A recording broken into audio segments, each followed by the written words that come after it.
İş yerində bədbəxt hadisə baş verən zaman sığorta ödənişi ala biləcək şəxslərin dairəsi genişləndirilir. Milli Məclisdə müzakirəyə çıxarılan dəyişikliklərə əsasən artıq təkcə əmək müqaviləsi ilə çalışanlar deyil, könüllülük müqaviləsi əsasında fəaliyyət göstərənlər, təcrübə keçən tələbə və şagirdlər də bu mexanizmdən yararlana biləcəklər. Könüllülük müqaviləsi ilə fəaliyyət göstərən, dövlət özəl sektorda müəyyən müddət çalışan və ya təcrübə keçən vətəndaşlarımız da istehsalata bədbəxt hadisə baş verən zaman sığorta ala bilsinlər. Bu, həmin vətəndaşlarımızın sığortadan istifadə etməsinə imkan verəcək və yeni dəyişikliyin qəbul edilməsinə imkan verəcək ki, könüllü təcrübə keçən vətəndaşlar da bu halda məhz dövlətdən sığorta ala bilsinlər. Millət vəkili Vüqar Bayramov deyir ki, layihənin digər mühüm tərəfi sığorta ödənişinin hesablama meyarı ilə bağlıdır. İndiyə qədər əsas yanaşma əmək qabiliyyətinin itirilməsi, yəni 50 dərəcəsinin müəyyənləşdirilməsi ilə bağlı idi. Yeni mexanizmdə isə peşə əmək qabiliyyətinin itirilməsi də əsas götürüləcək.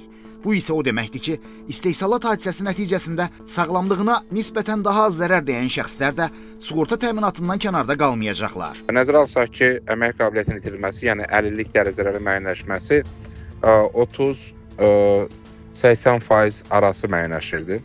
Yəni, amma bu o demək ki, 30%-dən az istehsalatda bədbəxt hadisə nəticəsində vətəndaşın sağlamlığına zərər dəyirdirsə, bu zaman sığorta ödənişi nəzərdə tutulmurdu.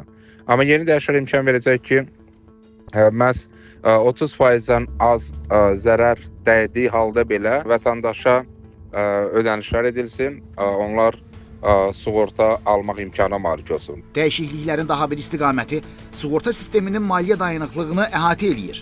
Qanunda bir dəfəlik sığorta ödənişləri üzrə maksimum hədd müəyyənləşdirilir.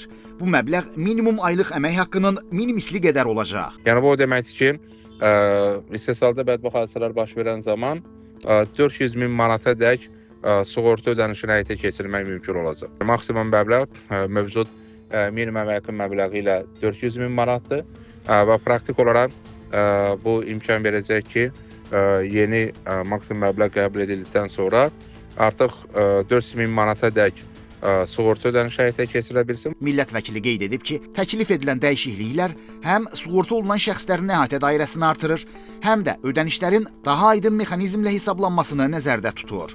İslam Əşrəfov, Yusif Kərimli, Xəzər xəbər.